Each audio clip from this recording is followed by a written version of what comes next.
face Barcelona in the Copa del Rey. Huh? A transfer offer for Kim? I'll reject. Anyways, this is a massive test. An inquiry for Bolivar Campos? No. Whatever. Can we pull off the upset against the likes of... What is it now? Oh, contract set to expire in 6 months. Well, I might as well trigger Grabar's extension clause. Anyways, this is a mountainous encounter and is a tough warm-up for a potential who's there? Oh, fuck. Kim, I rejected Frankfurt and you're unhappy about it? Fair enough, they're third in the Bundesliga, but I need you to get us promoted. Excuse me? You think it's unrealistic for us to do that? We're on top by 5 points. What is this? A transfer request? Get out! Campos, surely you are more understanding than Kim. You can see that promotion is realistic, plus consider what I have done for your career. You also believe it's unrealistic? Another transfer request? Denied. Leave the room. Alright, Grabara. You think the quality of the squad doesn't match your needs? Maybe you should have considered that when you signed for the club last year.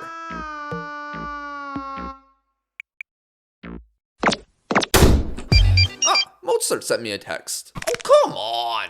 Despite anger and injuries, we faced the true Barcelona. By true, I mean those who could be bothered to travel across the country. At least this gives a chance to cause an upset. And of course, they start on the ball again here.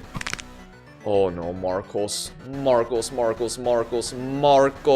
Why Marcos? I know it's against Barcelona. You're nervous. You're 18. You have big clubs wanting you on because I forgot to extend your contract. And I gave you a contract that you better sign. But why, oh why did you get a red card in the 30th minute? My horrendous attempt at a tactic saw the obvious spots exposed, and even with great work by Hugo Duro to make things interesting, the disadvantage was too much to handle. Shifting our focus to the Segunda, our goal is of course to earn promotion to La Liga. Hosting Real Ovedo, some injuries caused me to change my lineup. Nevertheless, we showed dominance and created chances to begin. But of course, with a deflection to an open player, Oviedo scored on their first opportunity. So to begin the second half, let's show what we are. Is Valencia actually a serious club. Thankfully, we responded well afterwards as the underwhelming Chroo nodded in a near post header. What are you doing, Bayender? Past the 70th minute, we played a brilliant sequence of passes which Chroo receives to earn his brace. Then to conclude, Bayender assists us once more, which hands us a 3-1 victory.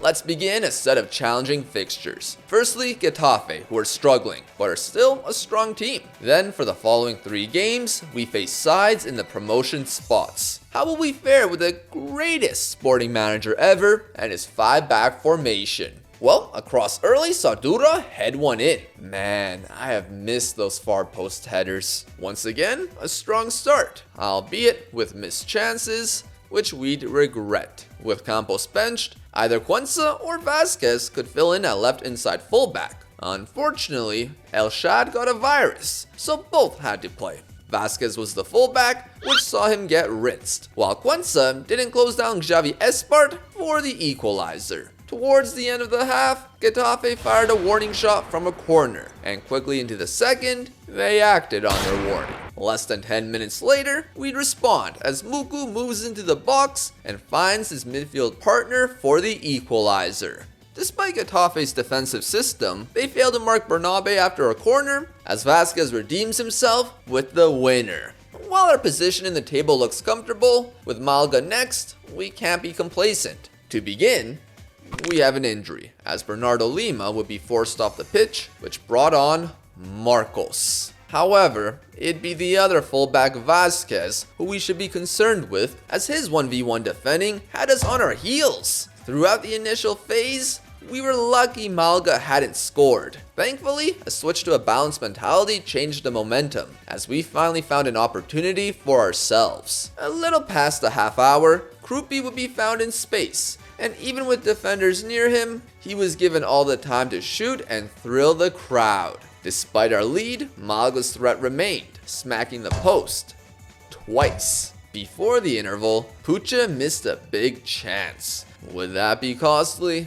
Yeah, because Vasquez clearly shouldn't be playing as a left back. He subbed off immediately for El Shad. To be fair though, it wasn't just him, as off a free kick, Regis did a horrendous job marking Filippo Reale, who provided Malaga the advantage and a deserved victory. In worse news, Bernardo Lima is out for 3 to 7 weeks, meaning teenager Marcos has a lot of responsibility. At least 5th place Laganas are in poor form, so I shake up my squad as a wake-up call. Yet, they were snoozing, as Laganas were piling up shots. I was worried about Marcos, but I needed to focus on our left... How many times am I going to say this today? But yeah, we needed to focus on our left back because it doesn't matter who plays there. Prior to the half, Bellinho would miss a massive opportunity. Then afterwards, he'd do so again. That's the inconsistency for you. While our chance creation continued, this Pucha header at the end summed up our performance. That's the first time we've lost consecutively with Valencia. I didn't feel like it was deserved, but the table doesn't care. We had one more tough match before the fixtures' intensity cooled off. I decided to try some different personnel. Hugo Duro at striker since Chroo is hot and cold, and Mushao isn't much better. No, he's not even better. They'll have the role shift to a deep lying forward. It will also push Vasquez up as a left winger. He's quite suitable for that role, and I don't want to break my playing time promise. Finally, after I made that decision, Kim was happy to stay. Look man, you reap what you sow. Finally, we saw the debut of Stiperski, who we signed from Dinamo Zagreb for 3 million. If the guy's potential is legit, we could see a future midfield juggernaut. It seemed like my selection decisions were on point, as Duro won a penalty and is set to— oh crap! I forgot I put Vasquez on pens. And he is stopped. Our strong start continued, as Pucha was denied a few minutes later. However, our pressure is soon rewarded, with brilliant passing leading to Duro's opener. Based on what you've seen previously, Castellón would come to equalize, and we'd have to fight hard to win or lose the match. Actually, the half remained dominant in our favor, and despite the narrow lead, we'd quietly close it out. Nice, finally kept a clean sheet. Out from the tough run of games, let's face sides in or near the relegation zone.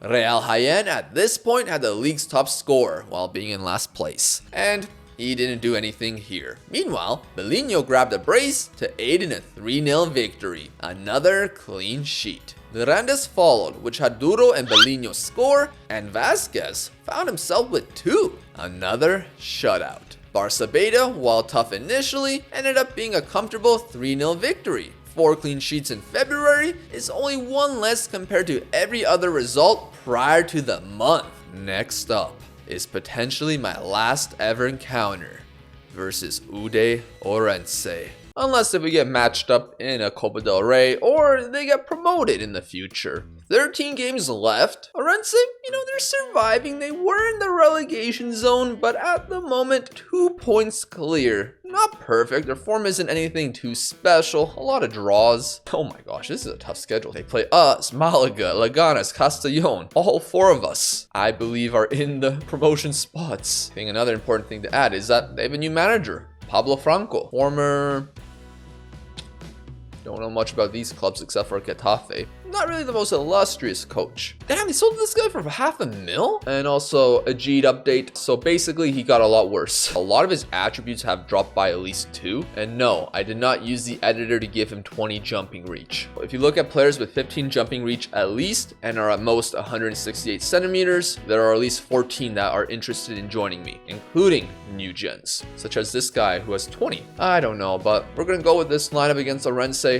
Let's try Muku at advanced playmaker, give Bernarbe a bit of a rest, and let's see how it goes. The further along we are from when we left Ourense, the less my connection will be with them. But I'm sure they'll always appreciate me, and I appreciate them giving me my first opportunity as manager. Now I have to go to the stands because I can't be on the touchlines. BB, the B team player that doesn't play for the B team, but plays for the A team. I don't understand the B team manager, but he has them in the playoff spots. Regardless, Marcos down the flank. Marcos! Okay, doesn't A few passes are needed. Oh, unlucky Duro. I always get Duro and Dura's names mixed up, but Duro is the offensive player, the striker. Dura is the advanced playmaker. See what I did there? I just came up with that right now. And Duro is going to leave at the end of the season, so you could say he's also outgoing. Regardless, let's see if we can continue this pressure we started with. I liked what we saw, but can we get a goal? We were very close. Bellinho. Good save. We do like to apply early pressure. It doesn't always result in goals, and it usually results in a goal against, at least in January it did. How about right here? Can we just keep pressuring them? We had a lot of problems, especially on the left side. Now, I might have been just playing unhappy players or not the happiest players at left back, which might have caused some problems. But ever since I put Cuenca there, I've not really had any issues. Granted, the opposition has gotten worse as well. Marcos, though.